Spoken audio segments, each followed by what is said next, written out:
up safety measures to prevent an Ebola outbreak. They held a meeting this morning to prepare workers in the event the deadly virus reached our area. CBS 2's Diane Macedo joins us live from Lower Manhattan with more this noon. Diane?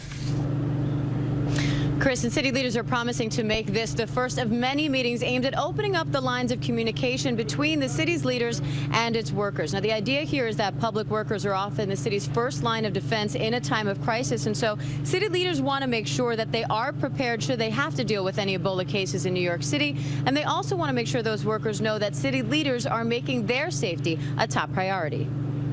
It was a who's who of the city's top union leaders at the sanitation department this morning, filing in hopes of getting answers on what happens if Ebola reaches New York City. What happens if my members, the sanitation members, come in contact with a house that had a victim in there of the disease, and we picked up the garbage from that house? Don't you think my members should be tested? That's just one of many concerns union leaders from more than 300,000 New York City workers addressed with city officials who ensured them proper safety measures are in place. It's the same kinds of protocols that you understand anybody would want to make sure that they have the right equipment, that they have the right procedures, that they have the right ability to notify people when they run into cases. A lot of this is about communication. A lot of it is about rapid response. A lot of it is about making sure people have the tools they need to manage the cases they may run into. The FD has put out new procedures. They're trying to get their Haztechs to go out instead of the regular EMTs on certain cases. So we're addressing it at all levels, not just EMTs, but hospital workers, the general.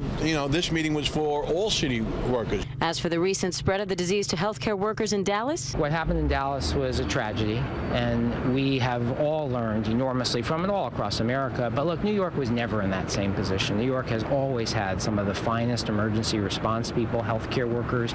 Sadly, we've been tested more than we would like, but we have already built some of the best response and communication protocols of any city in the country.